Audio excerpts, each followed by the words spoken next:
চীনের কাছ থেকে অগ্রাধিকারমূলক ক্রেতা ঋণ এবং সরকারি রেয়াত ঋণ নামে দুই ধরনের ঋণ নিয়ে থাকে বাংলাদেশ। ওই ঋণের সুদের হার 2 থেকে 3% এবং ঋণ পরিশোধের মেয়াদ 20 বছর। বাংলাদেশের অনুরোধের পরিপ্রেক্ষিতে ঋণ পরিশোধের এই সময় বৃদ্ধি এবং ঋণের সুদের হার কমানোর বিষয়টি বিবেচনা করছে চীন। পররাষ্ট্র মন্ত্রণালয় থেকে পাঠানো বিজ্ঞপ্তিতে এসব তথ্য জানানো হয়েছে। 21 জানুয়ারি বেইজিং সফররত পররাষ্ট্র উপদেষ্টা মোহাম্মদ তৌহিদ হোসেন, চীনের পররাষ্ট্রমন্ত্রী, চীনা কমিউনিস্ট পার্টির আন্তর্জাতিক বিভাগের মন্ত্রী ও China international development cooperation agency CIDC এর চেয়ারম্যানের সঙ্গে বৈঠক করেন।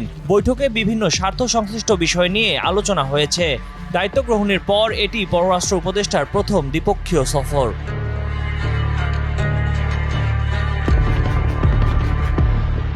উপদেষ্টা তৌহিদ হোসেন CIDC এর চেয়ারম্যানকে দুই ধরনের ঋণের সুদের হার 2 থেকে 3% থেকে কমিয়ে 1% করার এবং ঋণ পরিশোধের মেয়াদ 20 বছর থেকে বাড়িয়ে 30 বছর করার বিষয়টি বিবেচনা করার জন্য অনুরোধ করেন।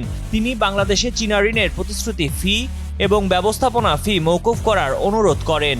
এর জবাবে ঋণ শোধে বাংলাদেশের ভালো রেকর্ডের প্রশংসা করে চীনের পররাষ্ট্রমন্ত্রী ঋণ শোধের মেয়াদ বাড়ানোর নীতিতে সম্মত হন এবং সুদের হার হ্রাসের অনুরোধ দেখার আশ্বাস দেন। উপদেষ্টা CIDC চেয়ারম্যানকে ছাড়পত্র এবং অনুদানের পরিমাণ এবং প্রকল্পের সংখ্যা বাড়ানোর অনুরোধ করেন। CIDC চেয়ারম্যান ইতিবাচক সাড়া দিয়েছেন এবং বাংলাদেশকে অগ্রাধিকার প্রকল্পের তালিকা দেওয়ার জন্য অনুরোধ করেছেন। উভয় পক্ষ বাংলাদেশে মেট্রো রেল এবং সাউদার্ন ইনফ্রাস্ট্রাকচার ডেভেলপমেন্ট ইনিশিয়েটিভ প্রকল্পের অর্থায়ন নিয়েও আলোচনা করেছে। CIDC চেয়ারম্যান উল্লেখ করেছেন, চীন ভবিষ্যতে বাংলাদেশে আরও বড় প্রকল্প বিবেচনা করতে পারে, যার কিছু অংশ অনুদান হিসেবে দেওয়া হবে। এর ফলে ঋণের গড় সুদের হার কমবে। বৈঠকে উভয় পক্ষ বাংলাদেশ ও চীনের মধ্যে কূটনৈতিক সম্পর্কের 50তম বার্ষিকী জাঁকজমকপূর্ণভাবে উদযাপনের জন্য বিভিন্ন কর্মসূচির আয়োজনের জন্য তাদের প্রস্তুতি ব্যক্ত করে।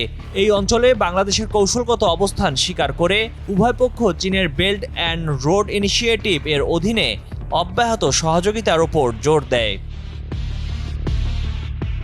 ময়ূখ ইসলাম, কালের কণ্ঠ।